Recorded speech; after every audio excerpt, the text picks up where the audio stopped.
என்னாச்சு மது? அழறீங்களா? ப்ளீஸ் அழாதீங்க. அதான் உங்க மேல எந்த தப்பும் இல்லைன்னு நிரூபிச்சாச்சுல, அப்புறம் என்ன? எவனோ ஒருத்தன் வந்து ஏதோ சொன்னாங்கிறதுக்காக இப்ப நீங்க பாத்ரூம்ல உட்காந்து அழுதுட்டு இருக்கீங்களே.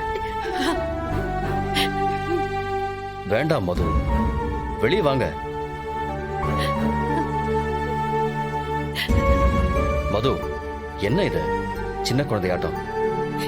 இதெல்லாம் நீங்க நம்பி இருந்தா, என்னால எதையுமே நிரூபிக்க முடியாம போயிருந்தா என் நிலைமை என்ன இருக்கும்னு யோசிச்சு பாருங்க. It's okay. அதான் அப்படி எதுவும் நடக்கலையே. நான் தான் எதையும் நம்பலையே, அப்புறம் என்ன? என்ன மன்னிச்சிருங்க கௌதம். நீங்க நம்பிட்டீங்கன்னு நினைச்சு ஒரு நிமிஷம் நான் உங்களை சந்தேகப்பட்டுட்டேன். I'm sorry. நீங்க மன்னிப்பு கேட்க வேண்டிய எந்த அவசியமும் கிடையாது. உங்களை பத்தி யார் என்ன சொன்னாலும் நான் நம்ப மாட்டேன். எனக்கு உங்களை தெரியும். இன்னைக்கு நீங்க என்ன புரிஞ்சுக்கிட்டீங்கல்ல, அது போதும். கிரண் பணத்துக்காக தான் இவ்வளவு பண்ணிருக்கான்னு எல்லாருக்கும் தெரிஞ்சு போச்சுல்ல. எல்லாரும் பணம் மட்டும் இருந்தா போதும், இந்த உலகத்துல எல்லாத்தையும் வாங்கிடலாம்னு நினைச்சிட்டு இருக்காங்க. ஆனா அது உண்மை இல்லை.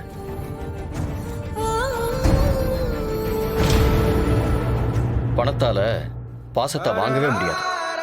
அப்படி வாங்க முடிஞ்சிருந்தா நான் என்கிட்ட இருக்கிற எல்லா பணத்தையும் கொடுத்து இந்த உலகத்துல இருக்கிற மொத்த அன்பையும் வாங்கியிருப்பேன்.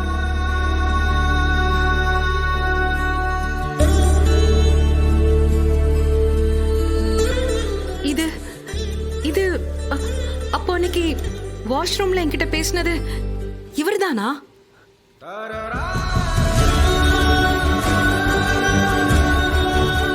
இப்ப நீங்க வெளியே வர மாட்டீங்களா? சரி, உங்களை ரிலாக்ஸ் பண்ண என் வாழ்க்கையில் நடந்த ஒரு இன்சிடென்ட் சொல்றேன். இப்ப நீங்க பாத்ரூம்குள்ளேயும் நான் வெளியே இருந்தும் பேசிட்டு இருக்கோம்ல, இதே மாதிரி முன்னாடியும் என் வாழ்க்கையில ஒரு தடவை நடந்திருக்கு டார்லிங்.